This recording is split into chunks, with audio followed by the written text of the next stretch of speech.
Hello, everyone, and welcome back to the Not Content Podcast here on the From the Queue YouTube channel. Please subscribe on YouTube. Please subscribe on your favorite podcasting devices. Follow us on the various social media channels. All of those links can be provided in the YouTube links below. The reason that I'm doing a shorter intro this week is because we have a lot to discuss. Brian is not with me this week. Instead, I brought back Benjamin Phillips, and we are going to be doing something very, very special. We are going to be doing kind of a quarterly special over the next 8 to 9 months. And one of the things that both of us have done recently is watched all 62 Disney/Walt Disney animated studios movies. We are not counting Pixar. Pixar maybe next year, perhaps. But these are just Disney movies. These are just Walt Disney productions. So that is what we are going to be doing. I decided after Wish came out, and what a disappointment, and we'll talk about it very soon. I decided I wanted to watch all 62 of these movies, and I did so over the next month and a half or so. And I decided, since Ben has also done it pretty recently, that this would be a great opportunity to have a nice general conversation about every single Disney movie. This is by no means, we are not going to go in depth. Like, we're not going to do 4 hours on the Three Caballeros. We don't need to do that. You're going to get a few minutes of us discussing it, and then we will move on to the next movie. And it's pretty fascinating. There are some movies on our lists that are in lockstep, and then there are others where there is wide variation in terms of what we think of each. So it's very exciting, and we are going to be getting to that with the first 20 movies on our list. So we are going to be looking at numbers 62 through 42 and what revelations we will find. So Ben, are you excited to get through the Disney movies, something a little bit different? We are no superheroes, no best of the 80s or 90s, no BoJack Horseman. We're going to go back to being kids again. What better way to celebrate 100 years of Disney than to discuss the 21 worst animated movies that they've ever thrown at our faces? I can think of no better way. And, I think there's a very good chance that Moana 2 ends up in this heat here, this bottom third. Well, that's the thing. It's interesting because obviously you might be wondering, like, why didn't we do this in the 100th anniversary of Disney? It's like, but then we couldn't give Wish the droppings it deserves. It was a very good choice. Wish could be number one, so we didn't want to, eliminate its prospects. Yes, instead Moana 2 will be the one that will come out, I think, after we wrap up this whole project. So Moana is not in this week's episode. Moana 2 could easily be in this week's episode if we did it a year from now, but that's just you can't slow down to let all the movies ever come out, because then you'll never make any podcasts. Because Disney is a content machine and they are just pumping it out one at a time. Although I will say 2024 for Disney is going to be a much quieter year than in the past. It feels like Warner Brothers is the one that has a ton of the bigger releases this year. But yes, we are going to be discussing, and like I said, we're going to be going into some very weird places. Disney has quite a history, as you would imagine, just in terms of a variance in quality, just the way the studio has changed from, an older group of animators to a new group of animators who actually left the studio at some point. And when we talk about Fox and the Hound, I'm sure we'll get into some of those issues. But what a history for this animation studio. And like I said, especially this week, we're going to be talking about a lot of movies that are a little bit more transitional in nature. We're going to be talking about some of the lesser knowns and some of the lesser quality ones as well. Yes, especially this week. So I'm going to let you reveal most of the list, Ben, because I think you're the one that put this together. Ben is a spreadsheet master, and he is the one that kind of combined our lists and got it into something nice and organized.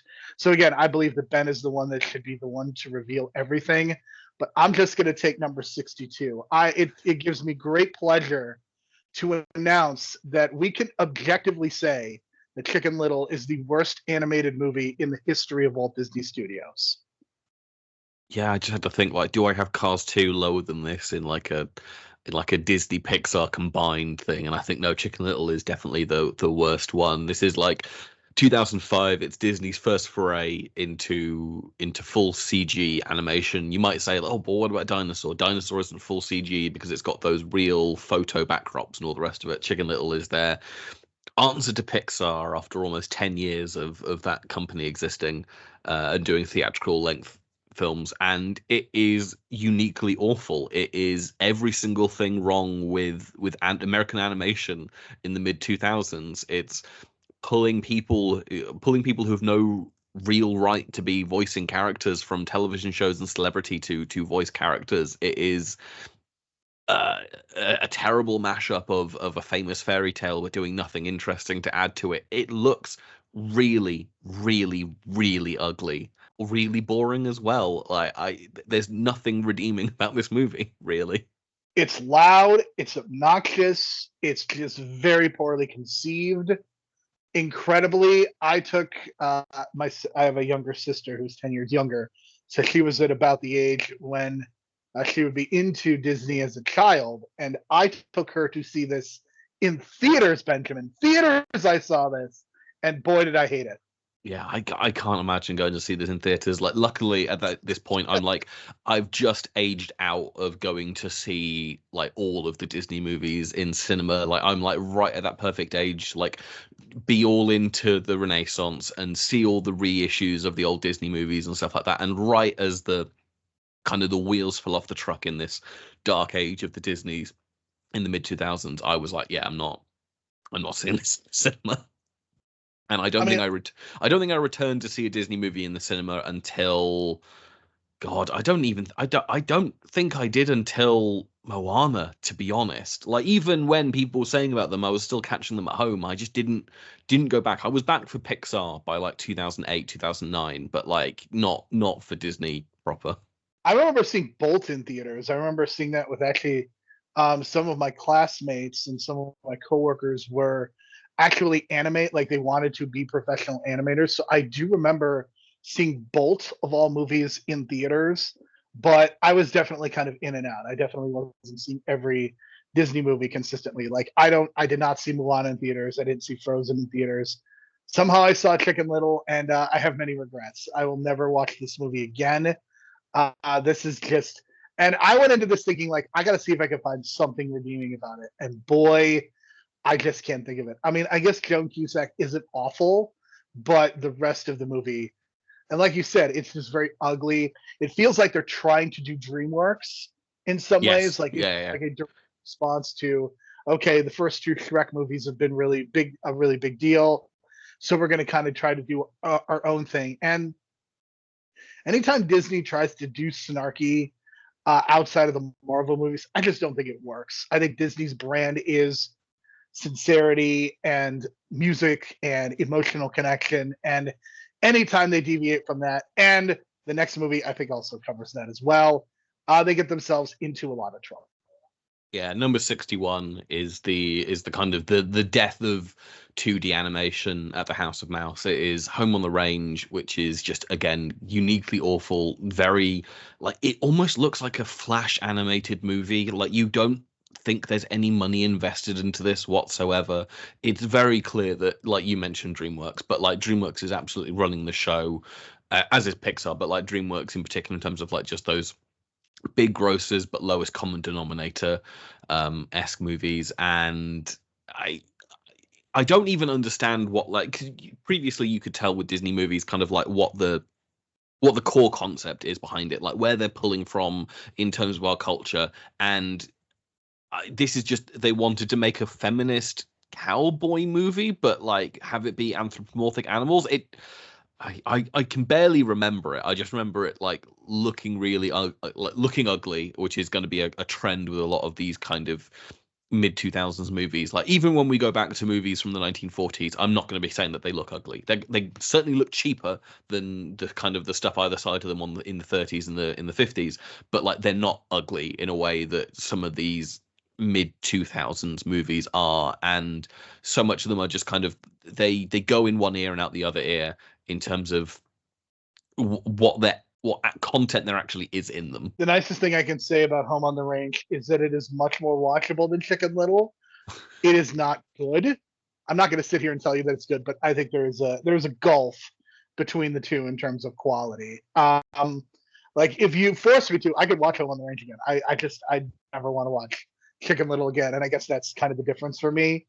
Hiring Roseanne as a voiceover person was a very poor choice, not because of her cancellation, but just because in general, I just don't think like for a Disney movie to hire Roseanne again, that feels like something that is either a response to DreamWorks or we just need a celebrity of some sort to do this voiceover. And I have similar feelings about a movie that we'll be talking about probably next time we do one of these episodes. But yeah, this movie just doesn't look very good, and very clearly they're getting ready to transition into doing 3D and putting less of an emphasis on 2D.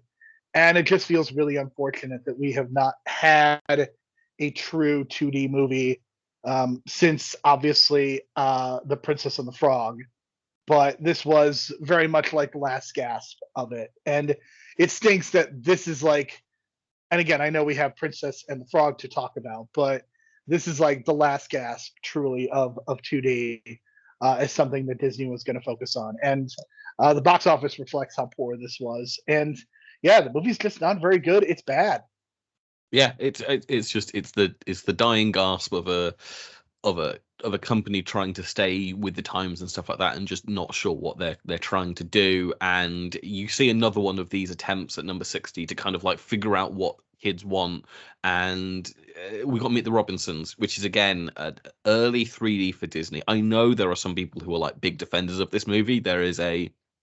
I remember the week after I think I watched this movie, and I was just like, this is really bad. Like it's again not as bad as kind of Chicken Little, but still like just very boring, very confused, very like too complicated, and all these different things. And then a YouTube video was recommended to me, which was like, why Meet the Robinsons is a latter day Disney masterpiece. And I was like, God, I feel like there's just everyone is going to have a Disney movie as their favorite, and it's going to be whichever one came out when you were about 8 years old.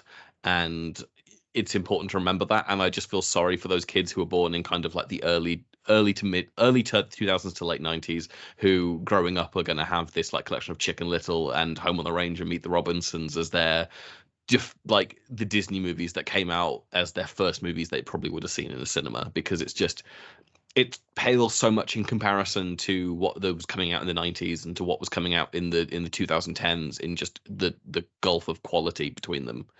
So I showed my list to two people who are also huge Disney fans, and this is the movie that I got yelled at the most about, because those are two people who really did like Meet the Robinsons a lot.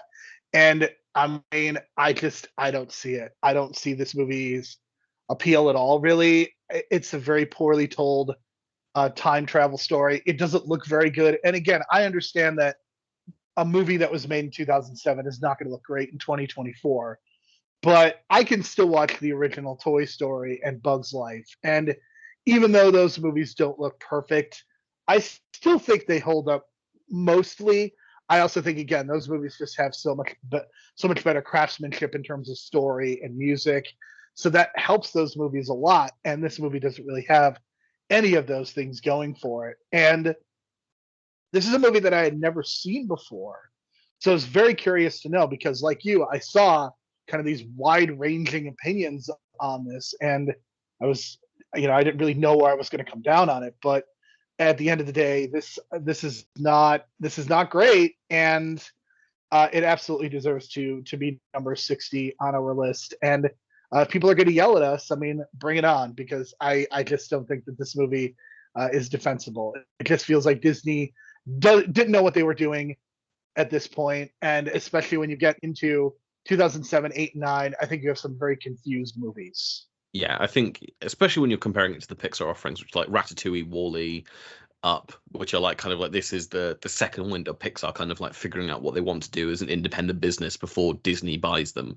And Disney Animation's response to that is just kind of half-baked movies that don't quite know what they want to do. Like there is a good version of Meet the Robinsons that I think that kind of like tones up the humor in ways. I know people find this movie very funny, and I think there are humorous moments in it, but they're kind of in between this incomprehensible like time travel story that is, again, as I said, like too complicated by half for what it wants to do. And there is a good version of Meet the Robinsons that I think could have been made. I just don't think it could have been made by Disney at that point in its studio's life cycle. Like if they did this in 2017, like fresh off of Big Hero 6, then yeah, I think there's probably like it's a far better place for the company to try and do this.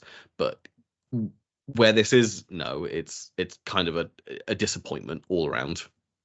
This is the kind of movie that you remake in a few years because the first version wasn't good, right? Yes, exactly. All right, what's next? Number 59, our first of the wartime movies, we have Melody Time, which to me is like so easily the worst one of these. Like I'm generally more pro on the wartime kind of package movies than Jerome is. There's some like quite good shorts mixed into the middle of this, but for whatever reason, I think because this one is kind of very Americana in its approach. There's just a few that were just kind of like stories that I don't think translate outside of the United States quite as much as Americans think they do.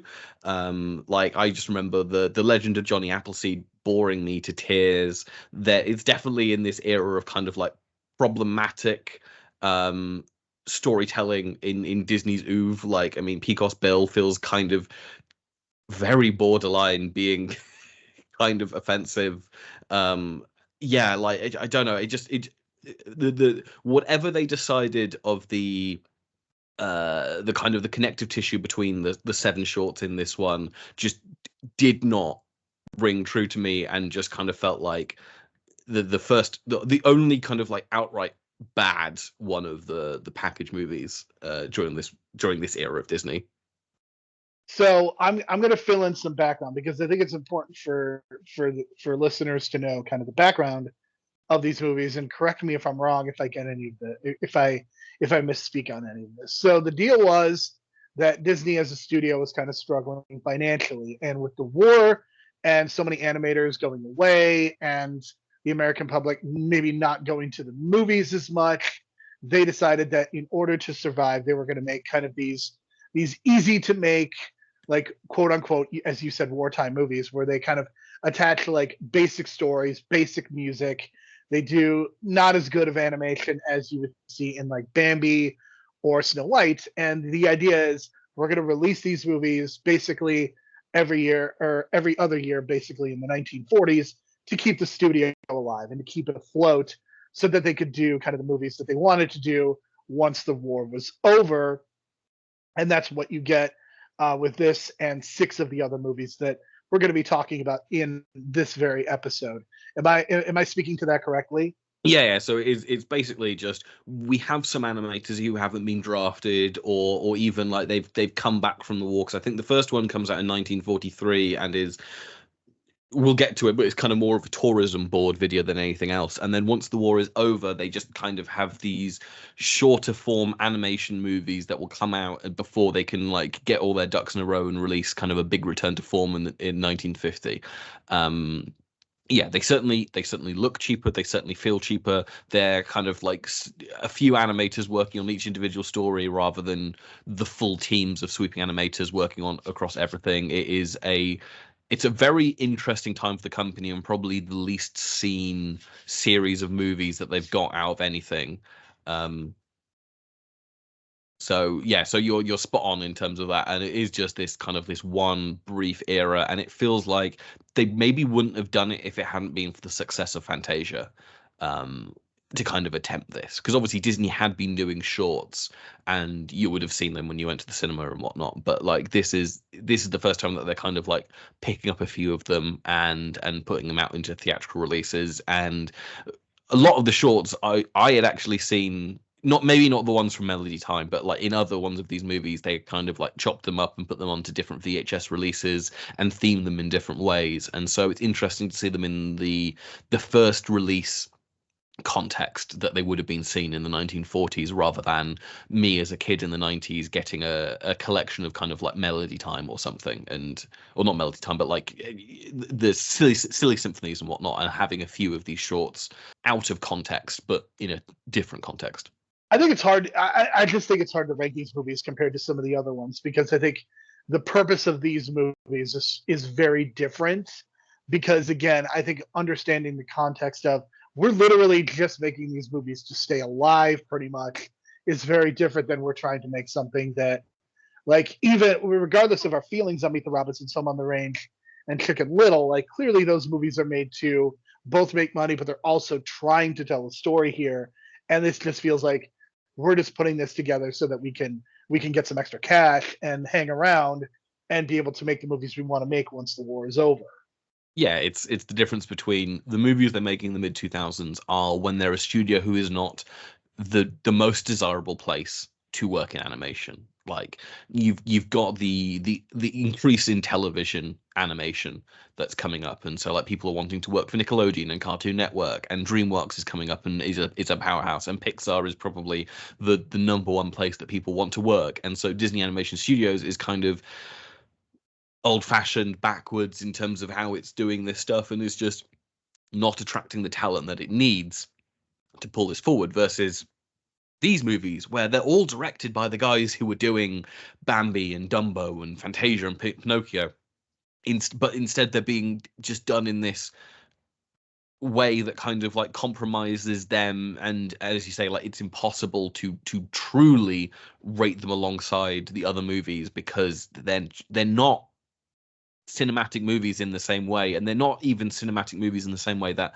Fantasia is, where you're like, oh, this is so obviously made to be seen in like the biggest screen with the loudest music possible. They are just, yeah, they are collections of thematic things, and they do not have they have the A+ talent, but not the A+ ideas behind them to kind of to perpetuate them.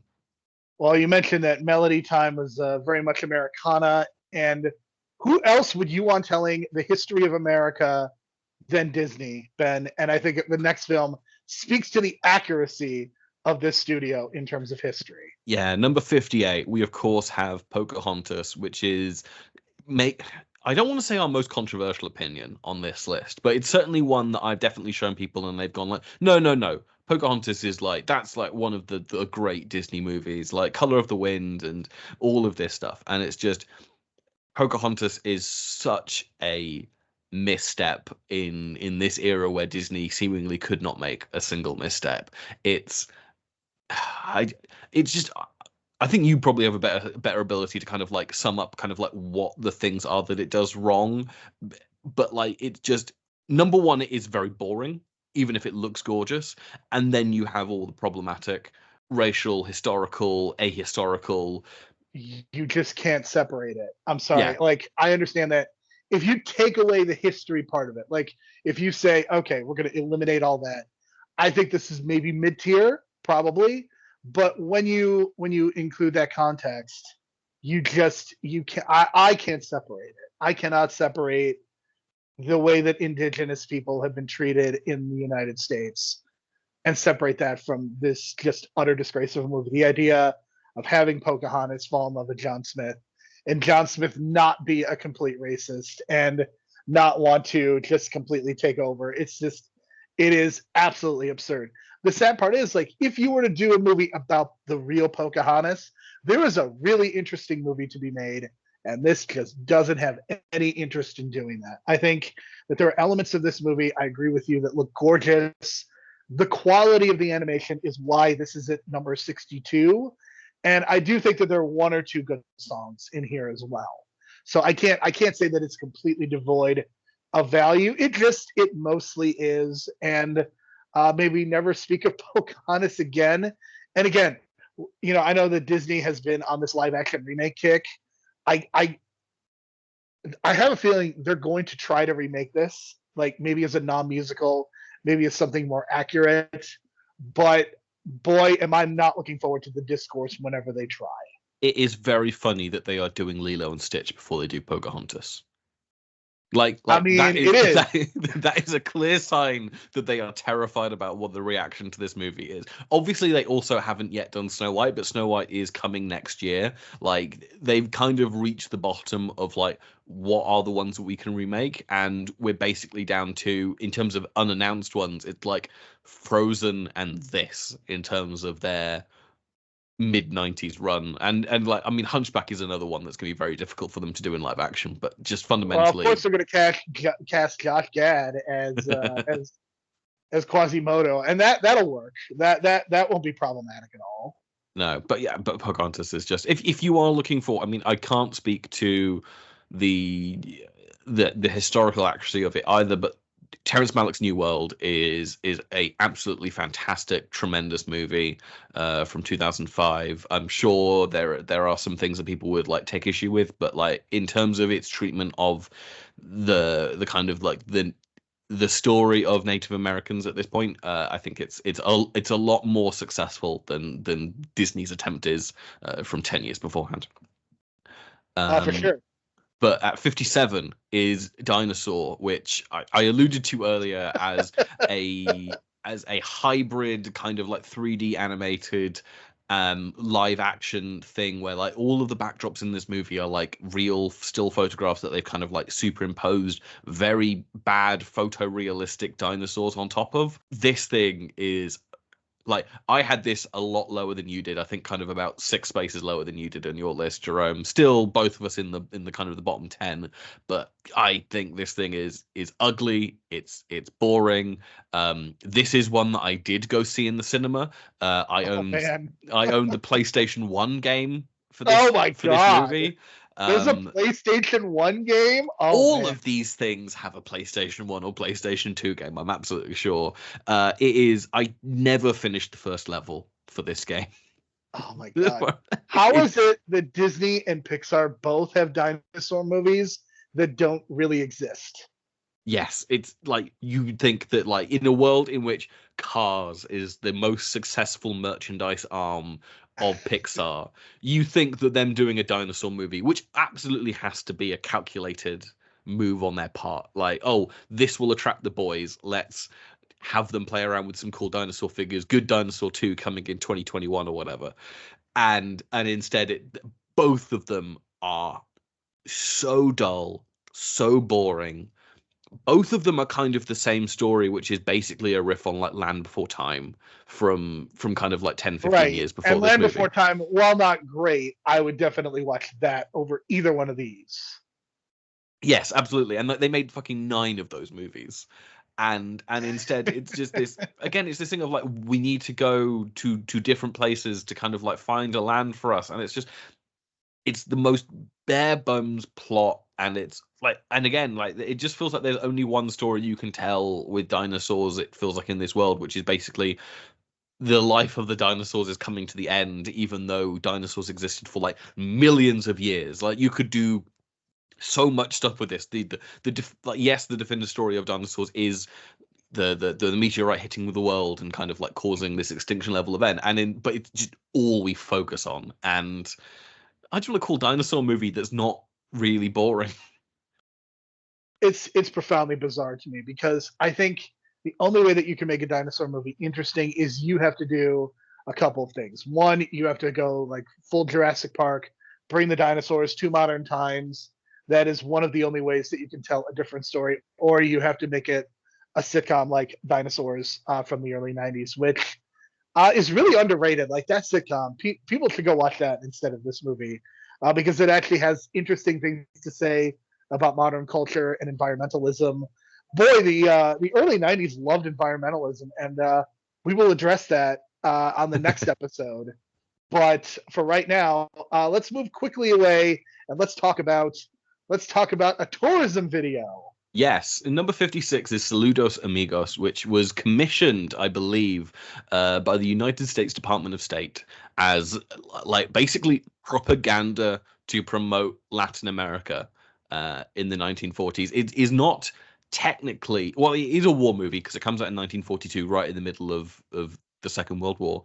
It is just so bold-facedly basically trying to get Americans to like Latin America. It introduces us to Donald Duck, who is well known, and then two of Donald Duck's like friends, I guess, who will never appear outside of these kind of like two movies that they do in the 1940s. And yeah, it's just a very interesting, very dated view of Latin America. So you understand why I have this as 61, right? Oh, I 100% understand. I think this movie is borderline offensive. I mean, it probably is offensive. What am I saying borderline for? It is offensive, and I do have to say, like, I like some of the shots of Latin America that you see, like, you really see the film, and Disney Plus actually has a pretty nice transfer of it, so it looks pretty nice. But my God, I mean, just some of the things that are said, some of the scenes. I mean, it's like, man, this definitely earned the culturally insensitive banner that Disney Place has before movies like this. There's a reason that this one is the last of the kind of packaged movies, because for me, it's just grossly offensive. And again, like, the others are mostly harmless, and it doesn't really matter where they are on my list, because I kind of feel very similarly about all of them. But this one specifically was just gross and offensive, and that's why it has earned its place as number 61 on my list. My main reason for having it comparatively higher than you is, one, it's only 42 minutes long. And gets in and out. I will say that. It's definitely shorter than some of the other package movies. And I liked the little short about the little plane. Like, I'm a simple man. Simple pleasures. I mean, look, I totally get it. I can't quibble. It's number 52. If this was 32, then we might have to have a different discussion. But it's number 52. I can't quibble too much. But at number 55, a movie that we have at the exact same placement, we are united on our distaste for this movie. It is, of course, the most recent Disney movie, Wish, a celebration of 100 years of Disney. That is one of the most pandering movies to like 100 years, but that also fails to understand the magic of like some of these other Disney movies. Like, the only thing it has going is these kind of like weird gestures to things like Snow White and to Zootopia of all things, and it's just like, in an era where the big studios are experimenting with their animation styles, and you've got your Spider-Verses and your Mutant Mayhems and even stuff coming out of like the Bad Guys and whatnot, for Disney to go, we're going to make this look like a watercolor movie, and then it just looks like it hasn't rendered properly on the screen, and for the songs to be kind of like this immemorable after you released Encanto literally like 2 years beforehand, it's just, it probably, some of it is buoyed down by the fact that like this is the one that they positioned as their 100th year celebration, and it's just so disappointing. But on the other half of it, like, I'm sure if this movie came out at any other point, we'd be saying the exact same stuff about it. It doesn't matter that it's the 100-year movie, but it also kind of does at the same time. If it wasn't the 100th year anniversary, maybe they would actually focus on telling a story as opposed to doing whatever they did. I mean, they tried to hit on some of the tropes of Disney movies with the big epic songs, the talking animal, the kind of the shout outs to the other movies. This is just a huge disappointment. Again, you're talking about a year in which Disney had a lot of disappointments. I mean, this just felt like a definitive exclamation point on the year that was 2023 for Disney. And I know that they definitely need to do a bit of a reboot in almost every facet of their business, because they're just not telling good stories right now. And I have very low expectations for whatever the Moana sequel is going to be.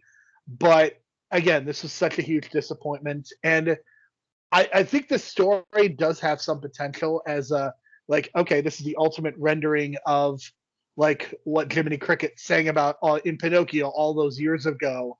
And I think if you're going to bring that back, like, it's a great idea in theory, but you actually have to follow up with it. And I think part of the issue is that Disney has really gotten away from the classic villains, and they are just, I don't know what it is. They really don't want to have like the purely evil villains anymore. And you saw them really like kind of straddling between just having him be an outright villain and not, and it didn't work, and the movie just doesn't look very good. There's a couple parts that look okay, but I think and I don't know if you mentioned this to me, but this is a movie that also was compromised by the layoffs that were happening at Disney, and I don't I mean I think you can kind of tell just with how mediocre this looks. Yeah, it's sad that this is the kind of stuff that they're kind of resigned to put out. And again, it's not like Disney haven't had a great few years before this. It's just for whatever reason they kind of have hit a wall with what this formula is that's been powering them since Frozen, realistically, and they just have no kind of like new creative flair that's kind of coming to them, and they're trying to be progressive and put like diverse characters and diverse voices behind stuff, but I think they're still very much locked into a storytelling kind of like list of things that they have to attain in each movie, and it's holding them back.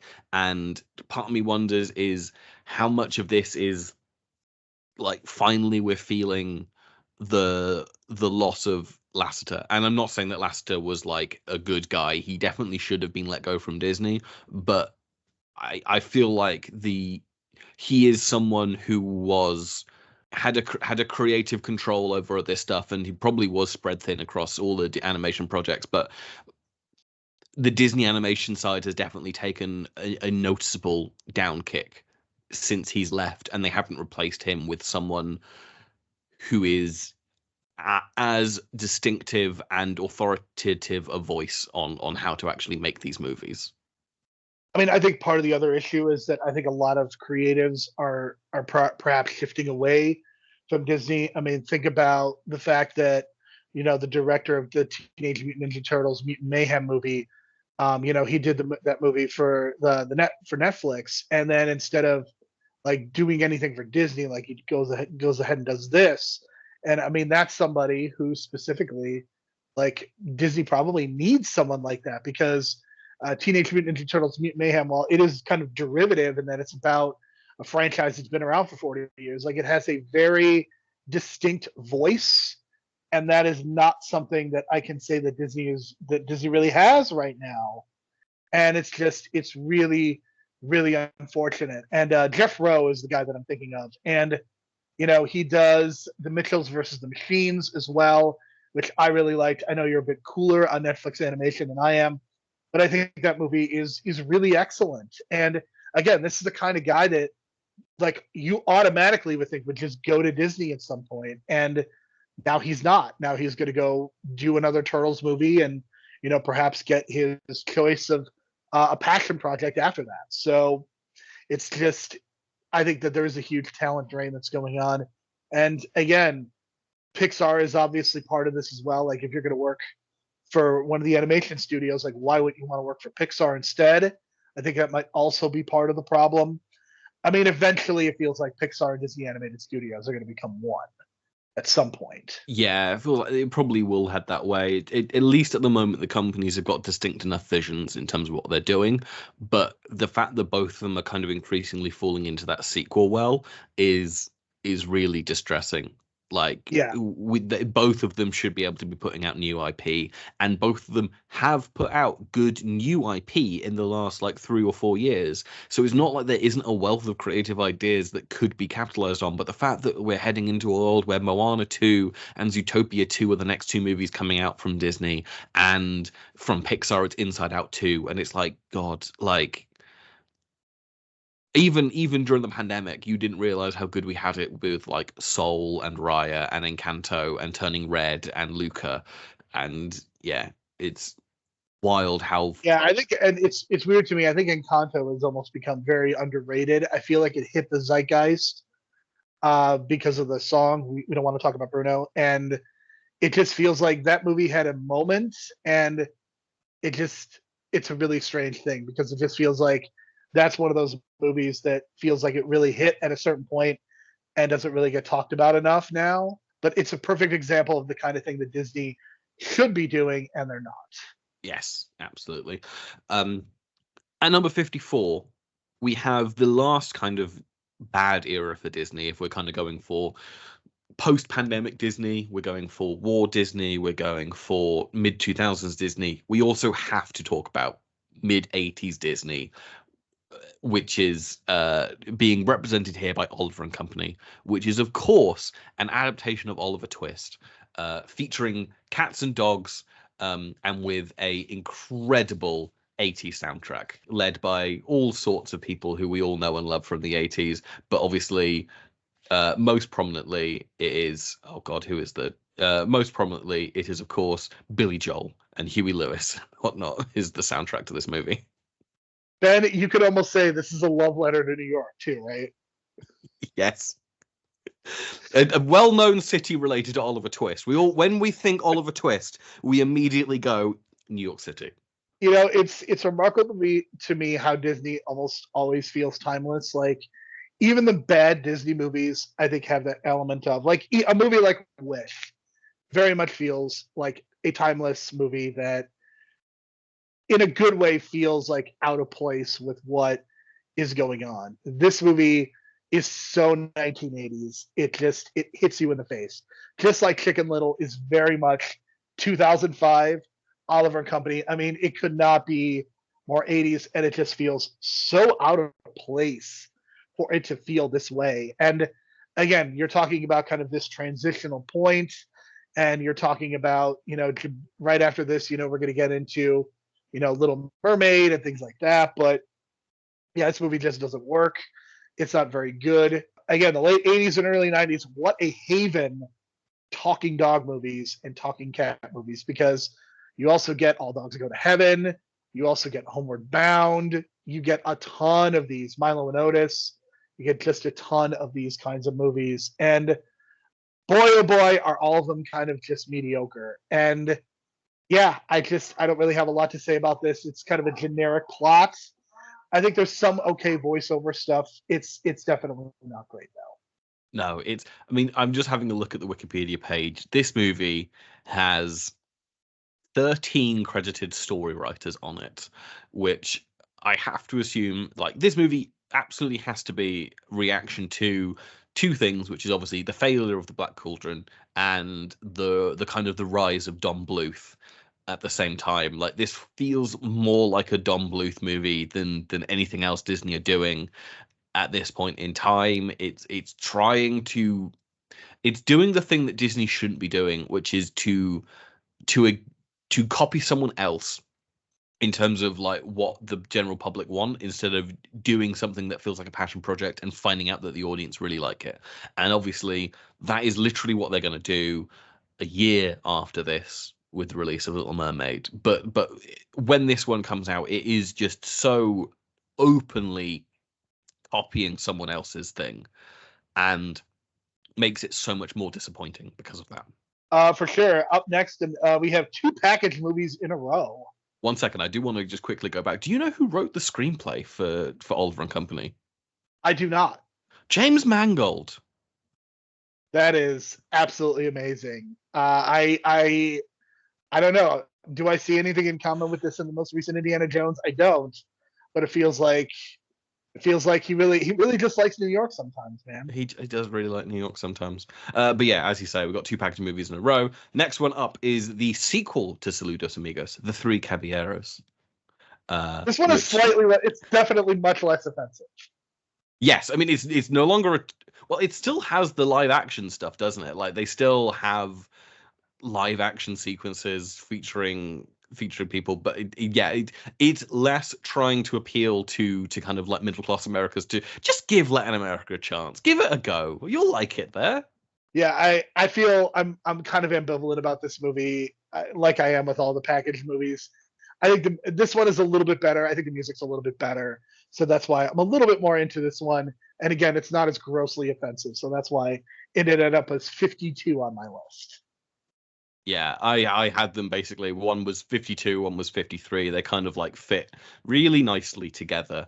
I like a Donald Duck short, and this has definitely got a Donald Duck short in it, but it's also got Jose Carry. I don't even want to try and say his name, but it's got his two little bird friends who they trot out every so often. Remember that they've still got these characters that are wonderful Latin American stereotypes to hang out with Donald Duck.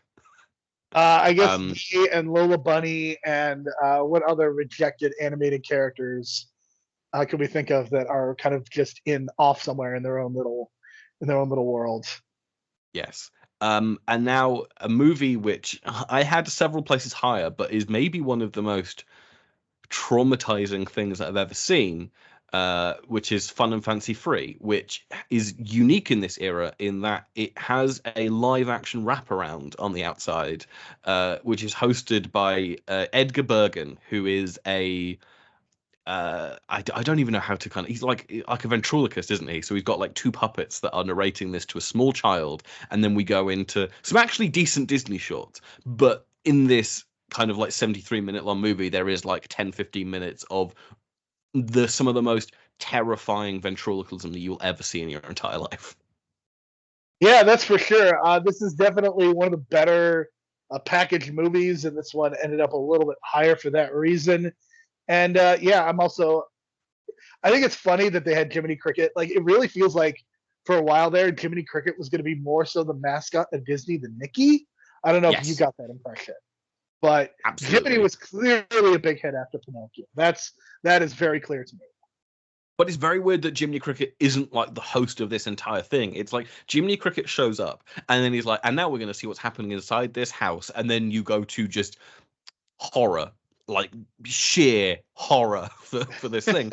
And then very luckily, you end with like an actual like good kind of like feature length short from, well, not feature length, but a good decent sized short with Jack and the Beanstalk, which is the only time I believe that we actually have like Mickey, Donald, and Goofy all in one movie. Like this is the closest that they ever come to a like full length movie featuring the three biggest Disney animated characters, really. See, to me, if you're going to do a 100th anniversary movie of Disney, you should have done a Mickey, Goofy, and Donald movie. Like, to me, Yes. that's the play. Yeah, give us do this properly for the first time as a feature length movie. Don't do it as like a direct to DVD. Don't do it as like the part of the TV show adaptations and stuff like that. Give us like a proper 2D animated movie featuring these guys, because again, like when they do show up, they're just in these little shorts, in these package movies, in Fantasia. There is no attempt ever to kind of pull them on the big screen. I feel like if you put Mickey, Donald, and Goofy, and you said this is going to be a 2D movie, I feel like those characters are so ubiquitous. You are guaranteed to make $150 million. I just feel like it's a layup at this point because they're like the mascots, and kids are going to love. Kids are going to want to go see it, even if the movie isn't very good. You're going to get people to see it, and I can't believe that we have never had a Mickey, Goofy, Donald movie. It's crazy to me that hasn't happened. Yeah, but it's also very noticeable that I think the Jack and the Beanstalk thing in this movie can be pulled out entirely. Like it does Yes. not rely on the rest of it. It's just a good animated short outside of it. Like I mean, to be honest, there's not really anything else. There's a short about some bears, but the real thing to recommend here is Jack and the Beanstalk, which I think is Wong Kar Wai was making Chungking King Express. Was he influenced by Fun and Fancy Free? Do you think? very very possibly, very possibly. I got Ben to pop on that. I was thinking about that, and I'm glad that I'm glad you popped for that. Oh, number 51, a movie that you like significantly more than me. We have Atlantis: The Lost Empire, which is an interesting one because this is another one that people like really do stump for a lot more than I was expecting. It's one of the two kind of pulp influenced sci-fi movies that Disney are putting out in the early 2000s. I think it's far less successful than another movie that we will be discussing in this episode. But again, I'm glad that it exists. It's very much is though Disney reacting to other things that are going on at the time, because it's in this same era as like Titan AE and whatnot. And Oh God! That movie was huge, man. I don't think people appreciate how big that movie was at some point. It's just very funny how much Disney and Bluth are kind of like trading off and all the rest of it. It's not Bluth though, is it? It's It is Gary Trousdale and Kirk Wise. Yes, no, but no, sorry, Don Bluth did direct Titan AE, but then yeah, Atlantis is again they're trading off with these design elements, and it's Disney experimenting with 3D animation with like some of the kind of like the more science fiction stuff, and obviously as you say, like Truesdale and Wise are the directors of Beauty and the Beast, and it's just this movie feels like it should be better than it is. And some people obviously absolutely like go to the bat for this one. I just think it's not as successful ultimately as it needs to be, and it's it's playing in tropes that I don't find particularly interesting. I think it's the other thing that kind of holds it back for me overall. So I'm very curious, like, how would you classify? For me, I like the first 2/3 of the movie, and then I think the final 30 minutes it just completely falls apart. Yes, and that's kind of where I come down on it. So, do you feel like how you feel about the third act is going to depend on where you come down on this movie?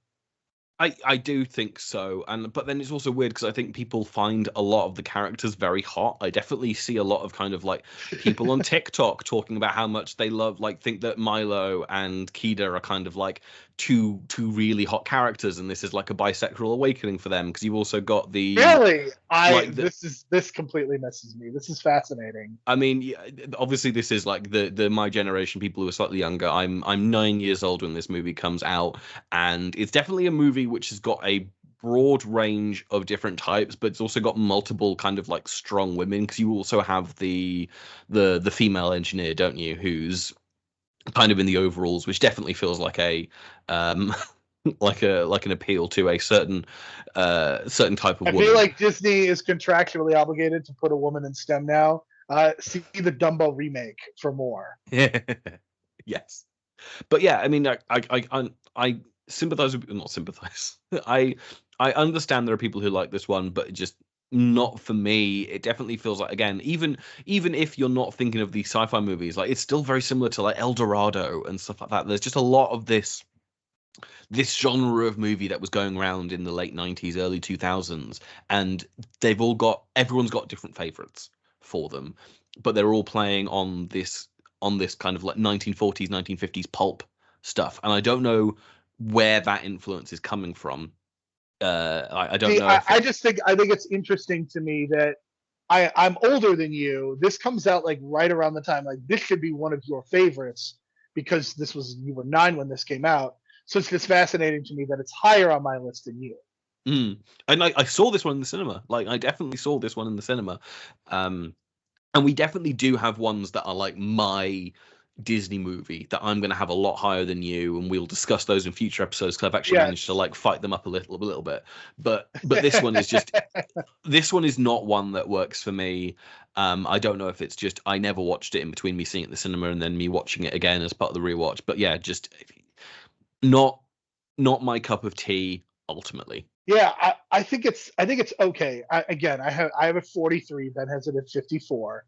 So there that is a bit of a gulf, but I definitely appreciate what they're going for. I like some of the story elements. Michael J. Fox. I mean, part of it is I do have a soft spot for both Michael J. Fox and Jim Varney. Jim Varney, of course, I think this is one of his last performances, actually. Michael J. Fox, obviously struggling with his health. So I think that's part of it, too. John Mahoney, I think, is just a lot of really great voice actors in this one. I mean, you got James Garner, you got John Mahoney, you got Leonard Nimoy, just some really good choices across the board. And I think that kind of helps this movie as well, the voiceover cast. Yeah, I mean, this is that era where they're kind of pulling lesser known voices. They're not yet in that stage of let's pack everything with like a AAA voice talent, which would just become so rife in animation because of DreamWorks not that much long after this. But now we have to talk about one that I think when you watched it, I literally sent you a text saying, Jerome, what the fuck? We're of course talking. This is the movie that came out the year I was born is when this movie came out. Right. Yeah. So this is the Black Cauldron. Kind of very well known in kind of Disney circles as this movie. It's still one of the few movies that's never been released on Blu-ray, I believe. I have like a big I think it's I don't know what anniversary it is. It might be kind of like the 95th or 90th anniversary for Disney or whatever. And it's Blu-ray collections of every single Disney movie, and the only one that isn't on Blu-ray, apart from some of those wartime movies, is The Black Cauldron, which is to me very similar actually to Ghibli's attempt to do Earthsea, in which it's taking a probably not very well known fantasy book kind of like from a few decades earlier and trying to adapt it in a different style. And there is 100% a good version of The Black Cauldron that I think could exist. I just do not think it's a movie that was within Disney, particularly in the 80s, grasp to do. And instead you end up with this kind of compromised, but obviously trying to do something interesting. And I do, for how much I ribbed you on it, I do understand why this would appeal to people. So I feel you should defend your opinion on this one. I think this movie is underrated. Again, I think this for me is like mid-tier Disney in that it is clearly trying to do something very different, radically different. I mean, go watch The Fox and the Hound, which I believe that's the one that came out just before this, right? Yes, it is. It's like there's a 4-year gap in between Fox and the Hound and The Black Cauldron. Go watch Fox and the Hound. Go watch this. You are in for a very different experience. It's very dark. It's very moody. It's kind of scary. I really like the fact that they're going for something different, and I don't think it's altogether successful, but I like the hints at kind of more fantastical storytelling, possibly extending into a bigger world. So those are the things that I appreciate it. I do still like the animation style. I definitely think it does some really positive things with it. And yeah, I just think that it has some really underrated elements, and they're clearly going for something that isn't altogether successful. But I do think that unlike Atlantis, I do think that they do stick the landing a little bit. And I think that's what I appreciated about this, because going into this, you hear about the Black Cauldron in hushed circles. Like this is like the bastard child of Disney. So it's coming in very skeptical, but I was like, you know what? I actually like this. And again, I am not going to sit here and tell you that this is a must-watch, top-tier Disney classic, but I do think it is better than its reputation.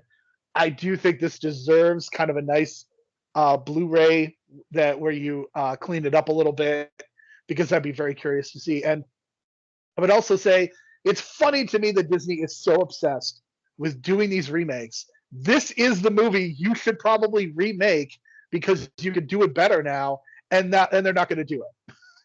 Well, I mean, we all know that Gurgi was arrested for all his crimes back in the 90s, so like it's very hard for them to get over that at this point. That is undoubtedly a reason, but I mean, this is the kind of movie that you remake, because again, it's very flawed, but you could do so much more now with it. And yeah, I just like this and Meet the Robinsons, like you could absolutely remake these and get a much better version of both. I'd be very excited to see, like, you just cast a bunch of kind of like Welsh character actors and get them to the accent, and I probably would immediately be like, yeah, this is at least a 3 stars. Even if you redub this movie just with like prominent Welsh actors like Michael Sheen and Matthew Rhys, I'd be like, yeah, nah, this is good now. Speaking of not good. Speaking of not good, we of course have I mean, this movie was fascinating because I didn't realize how it was released. But number 49 is Brother Bear, which when we put on this movie on Disney Plus, it starts in this very boxy aspect ratio, and I was like, is something wrong? Is something wrong with the television? Like, why is this movie being played on like 16:9, but like right in the middle of the television screen? And on research, it turned out that this movie was like Disney's one of their first big pushes into IMAX, and they were going for this kind of thing where the movie is played in like a traditional aspect ratio, until the moment where he becomes a bear and it opens up his senses and the movie becomes this kind of like overwhelming visual like treat. And I wish that trick was deployed in a better movie than what this movie ends up being, because what it ends up being is kind of very by the numbers Disney early 2000s tale of like family and very kind of like not outdated but kind of like of the time humor.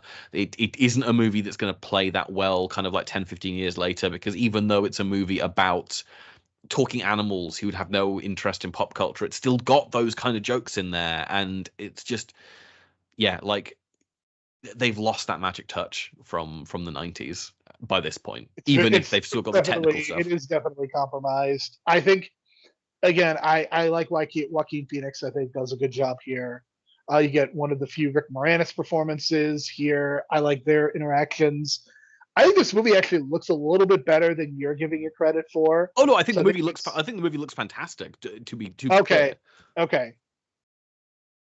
I think that's probably why it's a little bit higher on my list than yours. But I mean, I really like the landscapes. I really like some of those choices. I don't know. Again, this is a movie I had never seen before going into this like full Disney watch.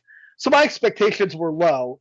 So perhaps because my expectations were lower, that's why I liked it a little bit more. Again, like for me, this is like a 3-star movie. It's fine. It's not great, but I don't like.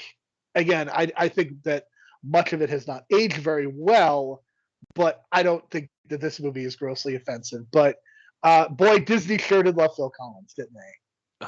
Yeah, it's not the and best. We're going to be talking about that later. Boy, howdy, are we?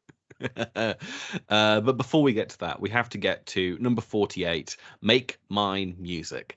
And this is, so obviously there's one more War short package before this, but that one is just 2 kind of like extended short films packaged together. So I feel like kind of by default gets to be the best of those movies. But I just want to very quickly, before we actually discuss kind of like the shortfalls of this one, I genuinely think that Peter and the Wolf, the short in Make My Music, is maybe the greatest short that Disney ever did.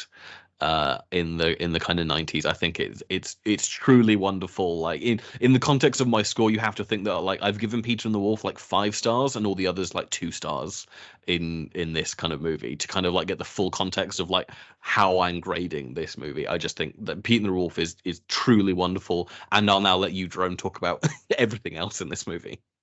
I mean, I think this is a movie that I was not able to find or watch on Disney Plus. So I watch it on YouTube, very compromised. So I think that has clearly had an effect on my opinion of this movie.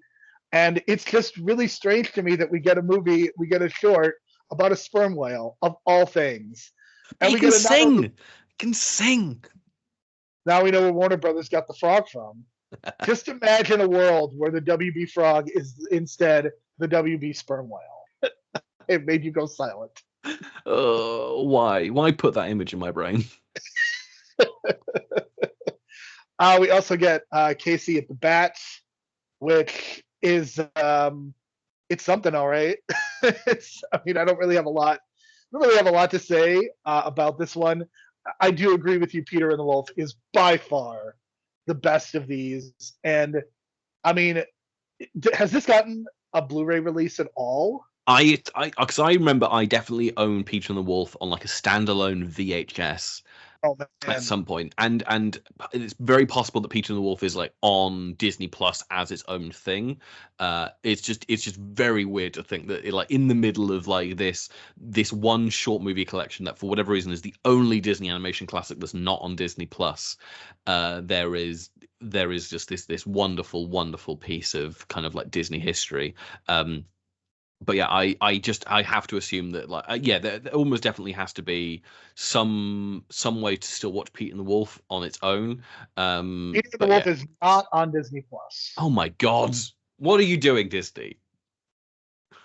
Yeah, I mean that's the one that's the one that you want. And again, unfortunately, seeing a compromised version probably hindered my perspective on it. But yeah, I don't really know what else to say about these package movies. I think they are an interesting idea in theory, and I'm kind of surprised Disney hasn't tried to like make another attempt at them, like do them in a different way, perhaps. But yeah, I guess I'm surprised, especially with the pandemic. I'm surprised we didn't get one or two packaged movies, kind of going back in time, doing something that's a little bit lower cost.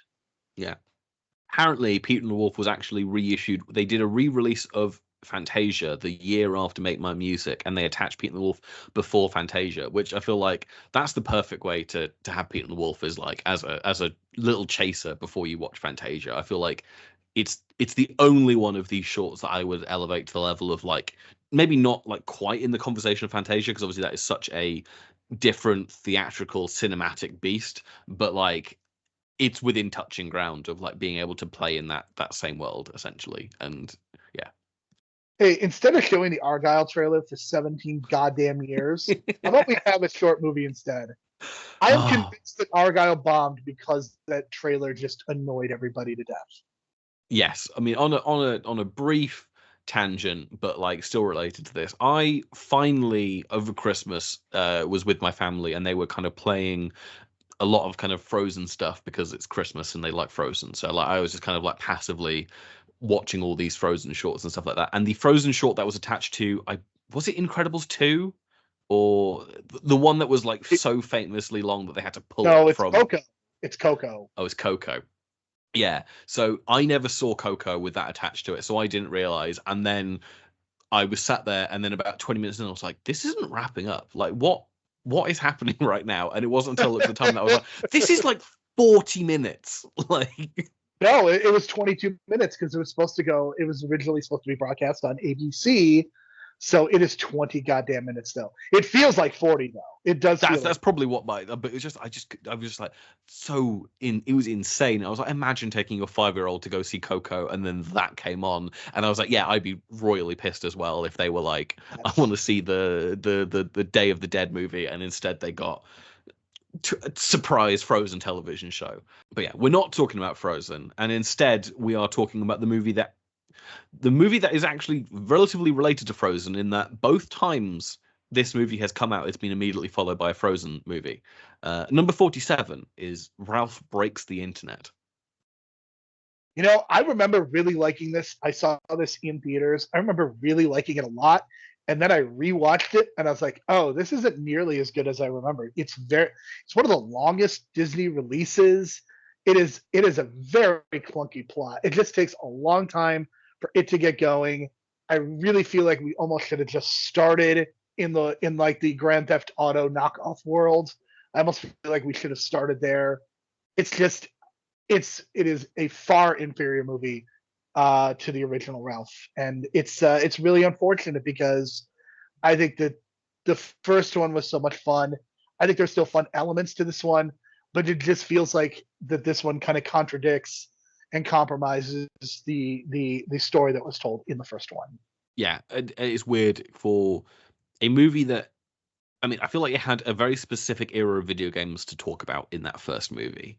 And then for them to move on to this far more modern era, and for them to just kind of go like, yeah, but we're not really going to talk about video games. Instead, it's going to be internet culture. And there's no insightfulness here. And instead, it almost becomes a Disney nostalgia like shovel, where it's like, we got the princesses and we got all the voice actresses return, and like this will be the first time that Star Wars is going to be in like a Disney animated movie, and yeah, it feels so in a way very similar to Wish, and this is probably the ultimate warning sign of what Wish will ultimately have become. Yes. Is the ways in which Disney was weaponizing nostalgia for itself. And yeah, I mean, the things that I remember around the discourse for this movie is the one very legitimately funny bit in the trailer of them feeding the rabbit pancakes still got a laugh from me and my partner, and the fact that they cut that from the movie and had to include it as like a post-credit scene is sad, because it's the funniest joke in the entire movie. And then the amount of people of color complaining about the ways in which various Disney princesses would 100% be like what footwear they were wearing and whether or not they were inside, and how like it was very obvious that this was not animated by people of their culture, because they absolutely, like, that is not how shoes are worn in like various Asian and Middle Eastern cultures and whatnot. all of those are legitimate complaints, ones that I would not have even thought about. But certainly, this just feels like a very compromised movie. I'd also say the Space Jam sequel also has a lot of that to a far worse degree. Again, the first one was super fun, and this one just wasn't as much fun. I don't know. Like, to me, I think there is a far better version of this that is 90 minutes as opposed to being close to 2 hours, and we probably would have been better for it. I mean, I understand the appeal of we got all the princesses and we got all the voices, but did we really need that to make Ralph Breaks the Internet a better movie? No, we did not. No, absolutely not. Like, save that for like a TV, like do a Ralph TV special and just like have that be the whole thing. Like, have that be that's the perfect delivery system for a lot of these sequels, is to have it be that's the other thing, and we'll get to it probably next time with the other kind of big sequel and my feelings there. But it definitely feels like they sometimes go into these without knowing what the idea is going to be, and they're kind of improving it as they work through things. But at number 46, we have The Adventures of Ichabod and Mr. Toad, which is the final of the War Package movies. But you can tell that they're kind of like finally getting out of it, because this is basically two kind of 30-minute shorts that are two fairly kind of like ubiquitous stories that I think both are in the public domain. And so basically anyone can at this point make a Sleepy Hollow or a Wind in the Willows story at this point. But I think these are two, for what they are, like, I don't think they're definitive tellings of either of these stories by any stretch of the imagination. But like where they sit within the Disney oeuvre, I think they're quite they're solid. Like, they're definitely not my preferred way of like experiencing either of them, but I think that the bones of both of these stories are so good that you kind of can't really fuck them up.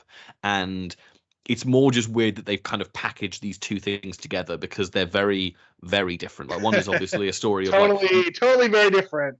Yeah, one is the story of kind of like New England and horror and gothic themes, and the other one is a story of class differences in the UK, but told through cute woodland creatures. It's weird. I don't like the Adventures of Ichabod. I just don't like the interpretation. I like the Mr. Toad one much more, and I feel like that makes me the opposite of so many other people in reading some of the feedback that this movie has gotten. I feel like people love the horror elements and the gothic parts, and they don't really like Mr. Toad, but that's the one I prefer. And again, I think these package movies, in terms of them, this is definitely one of the better ones. And because I think there are two interesting stories to be told, I really would like to see Disney try this again, because I feel like you could do some interesting things. And again, I think these streaming services, we treat them like IP depositories where we're just putting new Star Wars and new Marvel, especially for Disney Plus, when this is actually the opportunity to do smaller animated projects and put them on Disney Plus. It just doesn't feel like we're doing that. No, yeah, we should have the opportunity to kind of like experiment with this stuff, and as you say, they're not doing that. Instead, they're just doing more of what they think people want. And I'm like, no, I want to see you do the thing that like you couldn't have got funded, except you've got this bottomless pit of money that is the streaming service. Except we're now very firmly out of that era of the streaming services where it's no longer a bottomless pit of money, and instead you probably have to come to the table with like the receipts of, we will have 900 billion hours worth of viewing for you by the end of this quarter. And it's just overall very, very sad. Do you have any versions of Sleepy Hollow or Wind in the Willows that you want to recommend over these two? Just intrigued, because obviously Wind in the Willows is such like a UK thing where I feel like I grew up on about 17 different versions of Wind in the Willows. Like, it was just a firm animated thing that would happen. Do you think that's because is that a British thing? Because I feel like it is something that we read, but I don't think of it as like, oh, this is like one of the must-read kid stories that we have. Oh, it's 100% like it's just ingrained. But like, you look at it and you go like, there's a 38 stop motion animated movie. There's an animated series that ran from 84 to 1990, and I believe that one's got like Peter Sallis from Wallace and Gromit as like the voice of Rat, and there's another animated series which has got David Jason as like the lead voice and stuff like that, and it's just so ubiquitous. in the UK. That's almost very funny that Disney have also got like their claws into it at a certain point. As Brian has found out when we talked about The Crow, I'm not a big gothic story person, so Legend of Sleepy Hollow is also another one that kind of misses me. Interesting. I'm a big fan of the Tim Burton version, actually. I think like if I was to do like my top 10 Burtons, I'd probably have Sleepy Hollow kind of not in the top 5. Give that one a chance, but yeah, it's definitely kind of like the last great push from Burton before he kind of like fully succumbs to himself. Like that's the movie he does right before he does Planet of the Apes and kind of falls off the cliff for the next 20 years. The only person to make a truly awful ape movie. Like I feel like even some of the sequels that were made in the 70s are passable, but that movie is truly awful. Yes, it's his. If he hadn't have done Alice in Wonderland, it would be his worst movie. Oh man. But number 45 on our combined list, a movie that has very briefly come up in relation to Brother Bear. It's Tarzan. Everyone loves Phil Tarzan. Collins is Tarzan. Get it right. It's Phil Collins is Tarzan. Okay, this movie, this is another one that I had never seen before, and I was going into it, and it's okay, but there's so many Phil Collins songs, and there's like 2 good ones, and the rest are just B-side Phil Collins, and I don't know what to think. Like, I think it's okay, but my God, I mean, I just prefer this be a musical as opposed to just Phil Collins singing over things that are happening. I will say there are at least 2 South Park episodes that I now more fully understand, having now seen Tarzan. I'll say that. Yeah, this is a weird one where it's like it's very much. I feel like this movie is very definitively like, oh, Disney have now like this is the end of the Renaissance. Like they've kind of lost the way. We're now so firmly away from them actually having like interesting songwriters internally, and instead they've just asked Phil Collins to make an album. Like we are so far away from the genuinely kind of wonderful songwriting of things like Beauty and the Beast and Little Mermaid. Like we're so far away from the kind of the ways in which like Ashman and Menken would kind of like be combining their skills into making music, and instead it's just what's a popular artist at the moment who will do a few songs for Disney. And obviously the other thing that kind of like makes this really disappointing, as you reference with South Park, is the fact that this song or this movie wins the Academy Award for Best Original Song for You'll Be in My Heart, which of course means that it beats South Park Bigger, Longer and Uncut.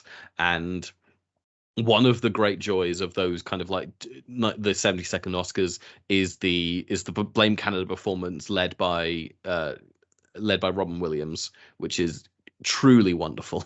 It's one of the better Oscar performances that I've ever seen. And recently, Brian and I watched the 1992 Academy Awards, and that's when you had 3 Beauty and the Beast songs performed, including one with all of the original voice cast. So it's pretty incredible to think about that era, and this really is kind of the end of it. And You'll Be in My Heart, it's a fine song. I mean, yeah. I get it, but I don't know, man. Like South Park Bigger, Longer and Uncut, like the songs in that, like Blame Canada isn't even the best song. By a wide margin.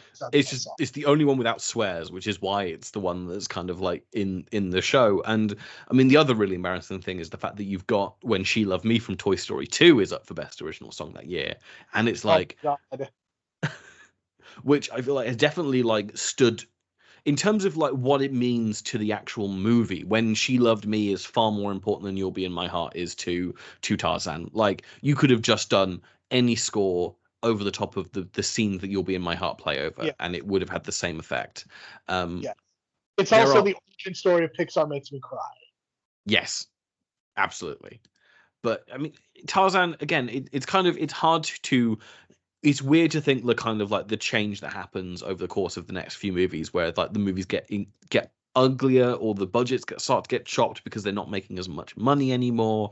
But there are like Tarzan is gorgeous from like top to bottom. Like this is definitely the studio kind of like operating at the top of its powers. There are really good sequences. Like I do really like the kind of the scene in the encampment where like all the animals start playing instruments with like all the human devices. Like that's a fun kind of like musical moment in the middle of this movie, and it just doesn't hang together as like a super satisfying movie, really. Like it feels like this and the movie we're actually going to be speaking about next are kind of the two movies that kind of like put a nail into Disney having high budgets. Because I think this was the highest, or this was the biggest budget Disney movie of all time up until the movie we're going to discuss next, and both of them were very disappointing returns, I think, in comparison, at the box office, and is what Absolutely. leads us down the path of Home on the Range and Chicken Little and whatnot. Yeah, and since we're going to be talking about steampunk next, what if we combined Treasure Planet and Poor Things? Go. That's a very horny movie for Treasure Planet to be. If it's a level of horny that I don't think Treasure Planet could sustain. The only character I think that could sustain it is that little like pink blob, but I don't think I want to put that image out into the world of for anyone. Gotta appreciate that combination though. Nobody has ever thought of that crossover until No one has. You've put a very cursed thing out into the world, and I'm glad this podcast episode is almost over because it's a cursed object that you've put into my mind, quite definitely. Can you imagine if there was a live action version of Treasure Planet and you could combine and make a fake trailer for a Treasure Planet Poor Things crossover? Tremendous. Right. So you are a lot lower on Treasure Planet than I am. Which is funny. Yeah, it's funny that I say that, and I'm the one that's lower on this movie than you are. Yeah, I mean this one to me is like, this is when we talked about Atlantis earlier, this is the one to me that works better. I don't think it works fantastically. I just think this is so clearly a passion project for Musker and Clements, who I think are the two best Disney directors at the company. And this is the one that basically they keep on over the years making The Little Mermaid, and then they make Aladdin, and each time they go like, and we've got this really good idea for kind of a steampunk Treasure Island adaptation, and I can't remember who it is that kind of like one of the executives at Disney basically keeps on going like, yeah, but if you make this one more movie, then we can talk about you doing Treasure Planet. And then they go away and they do Hercules, and they come back and say Hercules has been a huge hit, can we make Treasure Planet now? And that's when they finally get the kind of the green light to make this movie. And they spend so much and they push the kind of the boundaries of what Disney animation can do, and this movie does look absolutely fantastic.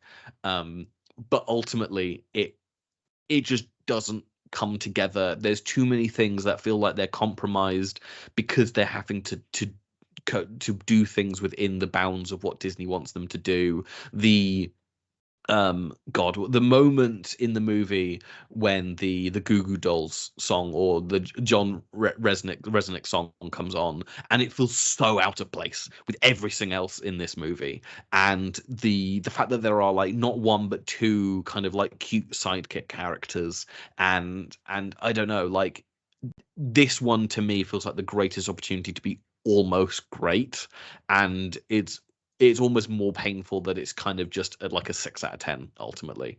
Yeah, I couldn't connect with this one. I feel like your thoughts on Atlantis are kind of my thoughts on Treasure Planet. This movie just didn't hit me at all, really. I'm very up and down with steampunk. Like sometimes I'm really into it, sometimes I'm not. Like something like Poor Things. Like I really wasn't into the first few minutes of that movie, and it kind of brought me in slowly, and so that's kind of I struggle with some of those elements. Having two sidekicks is just not great. I think treasure stories in general don't have a lot of appeal for me. I think about the Muppet movies. Like one of my least favorites is the one where they're pirates. Pirates of the Caribbean. I've kind of been cool on that franchise, with the exception of the first one. And yeah, Treasure Planet, I think it's okay. It's certainly not in the bottom tier for me. Like there's clearly a delineation point between like the movies that are in the 50s versus the movies that are in the 40s. I have this at 48. I think it's okay because it's funny. I actually watched Atlantis before this, and I was like, okay, I liked Atlantis well enough. We'll see how this is. And yeah, I couldn't get into this at all. again, there were some elements that I think were positive. I think there was some animation that was good, but it definitely did not totally work for me. No, I also do think that the skeleton of Treasure Island is again too good a skeleton to kind of like really fuck you up. Like, and I think that's kind of my issue with stuff like Atlantis. Like the skeleton of Atlantis is an entirely new story, whereas the skeleton of Treasure Planet is still a story that is being read nowadays. And I think that's also where some level of positivity comes from. Like it's kind of hard to fuck up a Treasure Island adaptation. Like it's too timeless a story fundamentally. Even if I would rather watch the Muppets in Treasure Island, Because Tim Curry is a Muppet. because Tim Curry is a Muppet. Absolutely. Right, number 43. Speaking of stories that have been adapted many times, but one that's probably got a far weaker skeleton. It's Alice in Wonderland, a movie which you are far lower on than me. So I'm going to let you go first and kind of like pitch your views on Alice in Wonderland. So this is a movie that I've seen a bunch, and every time I go into it, because I know like Alice in Wonderland is like a really important movie, and I know a lot of people, it's much it would be much higher on a lot of people's lists, like you, for example. But I don't know, man. Like this movie just annoys me, like in really weird ways. Like I just find a lot of it grating, and that is probably not good film criticism. But like everything from the Rabbit to the Mad Hatter to the Queen, this movie is just unusually loud and obnoxious, and it's not something that I'm always used to with Disney. I just again, and Alice herself is kind of is very empty to me, and I know that that can happen with female characters in some of these Disney movies, but I feel like even in some of these early age movies, like the female characters at least have some degree of personality, and you're just not getting that with Alice in Wonderland. So this is definitely lower. And again, I can't think of a single Alice in Wonderland adaptation that I've been super into, because I thought the Tim Burton version was also significantly worse than even this. But yeah, I've never been super into this. And the thing that's weird to me is I thought you would have this like in your top 10 or 15, but even you have this a little bit lower than I would expect. Oh no, I don't think this is like one of the greats. I mean, I think there's a very clear dividing line in my list, which is like there's the top 30, which I think are like these are the ones that are like the all-time great movies for in terms of animation from Disney. Like I think they're kind of the unimpeachable ones. And then as you go higher and higher, obviously you get to like kind of like the true masterpieces. And this is like, yeah, like its placement at kind of 34 on my list is assigned to how influential like the animation things that they do and the kind of the impact on the public perception of Alice in Wonderland that this movie has. But I do agree, like I think some of it is weird for weirdness's sake in a way that I think is an impediment to the movie ultimately. But again, I think there is a lot in this movie that looks fantastic. I am a big kind of like Lewis Carroll fan in terms of some of his stuff and the ways in which this movie manages to kind of like drop in bits of his nonsense poetry and verse and whatnot is actually kind of clever. But ultimately, this is more of a technical showcase for the Disney animators than it is kind of like a well hung narrative, really. And I think there are other movies that are released kind of like either side of Alice in Wonderland that are better animation technical showcases, but also have that kind of like the narrative bones to kind of like support them. But yeah, like again, the placement is basically acknowledging the place that this holds in the history of Disney animation without saying that this is like a fully successful A+ movie in their catalog. Yeah, this is a strange one. It just feels like this is a movie that feels out of place in some ways, given when it was made, where it was made. I almost wonder if this movie gets made in the 60s as opposed to the 50s. I wonder if you get something much better. Because I think they could have handled the weirdness better. Yes, and also they're probably all doing LSD and stuff like that in Disney Animation Studios if you do it in the 1960s and whatnot, rather than in kind of the more like you have to imagine this movie's being animated somewhat in the late 40s and early 50s and whatnot. But speaking about a movie that will probably pair very well with LSD, at number 42 we have Fantasia 2000, Disney's attempt to kind of do what they always promised with Fantasia, which was the original pitch for Fantasia was, we will release this movie once every kind of 5 years, and we'll pull out different shorts and put in another one, and it will be this kind of like evolving statement on Disney animation over the years, and no two versions of the movie will be the same, but sometimes you'll go see it and you'll see like a short that you really, really love, but like a chance for us to basically experiment as an animation studio. And Fantasia 2000 is basically that. Like, it is Fantasia but 60 years later, with basically entirely new shorts, apart from the one returning short, which is of course Sorcerer's Apprentice.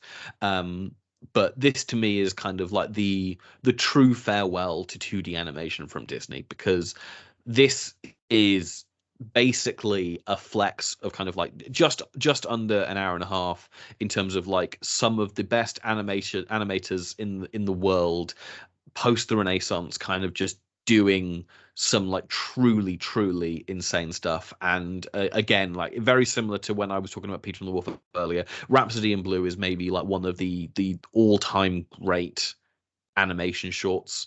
And I think kind of like that on its own is like enough to elevate this into at least being like worth a watch at the very least, even if you're not going to like come away and absolutely adore it. I think it's fascinating that this is one of the widest gulfs that we have, because you have this at 26, I have this at 53, and I think that this movie just feels.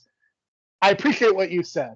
I'm glad that people, when they listen to this, are going to get two very different perspectives, and you have this very positive attitude about like it being a true farewell. To me, it just feels very cynical, just putting the Sorcerer's Apprentice into this, which again is the clear highlight of the original Fantasia. It's been parodied to death numerous times, including most famously on The Simpsons.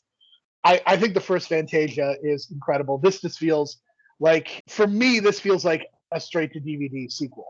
And maybe that's being a little too mean, but I think for me, just having the celebrities introduce the pieces just feels very unnecessary.